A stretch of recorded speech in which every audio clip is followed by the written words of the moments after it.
Hello दोस्तों, आज हम अपनी इस वीडियो में संसार की सबसे रहस्यमयी पेंटिंग मोनालिसा के बारे में जानेंगे। तो चलिए शुरू करते हैं। मोनालिसा की कीमत भारतीय रुपयों के हिसाब से 5,253 करोड़ रुपए है।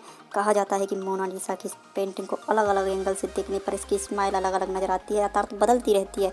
मगर ये क्यों बदलती रहती है, यह आज भी राज की बात है। और इसको जानने के लिए आप हमारी वीडियो के साथ बने रहिए। ब्रिटिश अखबार द इंडिपेंडेंट ने 2005 में मोनालिसा को सबसे ज़्यादा देखे जाने वाली पेंटिंग के बारे में बताया है। अर्थात लिखा गया है, मोनालिसा विश्व प्रसिद्ध इटली के महान कलाकार लियोनार्डो दा विंची की एक अमर कलाकृति है, जिसे विंची ने 1503 से 1506 के मध्य पेंट किया था। इस चित्र को बनाने में लियोनार्डो को 4 वर्ष लगे और उन्होंने इसी दौरान सेंट पॉल बापिस्ट तथा virgin and child with Saint Andre नामक 2 अन्य कलाकृतियाँ भी बनाई, जो बहुत मशहूर हुई। कौन थी मोनालिसा? इस रहस्य को जानने के लिए आज भी कई कथन हैं। तो उनमें से पहला कथन है, आज से 500 साल पहले इटली में एक सिल्क के कपड़ों का व्यापारी हुआ करता था, जिसका नाम फ्रांसिस्को डेल जियोकोंडो था, जो अपनी पत्नी से बहुत प्रेम करता था। लियोनार्डो दा विंची उस समय ज़्यादा मशहूर पेंटर तो नहीं थे, पर वो थोड़ा बहुत काम करते थे, अर्थात अपनी पहचान बनाना शुरू कर दिया था। अपनी पत्नी की तस्वीर को कैनवास में कैद करने की चाह में व्यापारी ने दा विंची से ये पेंटिंग बनवाई। लीसा डेल जियोकोंडो की इस तस्वीर का नाम दा विंची ने ला जियोकोंडो रखा था, लेकिन समय के साथ यह बदलकर मोनालिसा हो गया। सदियों से मोनालिसा की इस रहस्यमय मुस्कुराहट रहस्य बनी हुई है। वहीं जर्मनी के कलाकार इतिहासकार सुश्री माइक पॉल लेयरसन का दावा है कि तस्वीर में दिख रही महिला इटली के आरोग्य प्रांत के ड्यूक की पत्नी इसाबेला है। सुश्री माइक के अनुसार इसाबेला की मुस्कान में दुख है, क्योंकि लियोनार्डो की पेंटिंग बनाने से कुछ समय पहले उसकी मां का देहांत हो गया था। माइक की माने तो इसाबेला का पति शराबी और नशे में धुत होकर उसे अक्सर मारता पीटता था।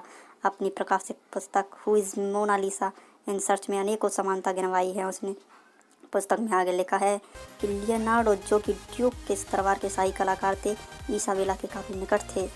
एक अन्य कथन यह भी कहा जाता है कि फ्लोरेंस, जहां पर सन 1503 में पेंटिंग बनना शुरू हुई थी, वहां से प्राप्त दस्तावेजों के आधार पर उनका कथन है कि इसी वर्ष के अंत में मोनालिसा ने एक शिशु को जन्म दिया था।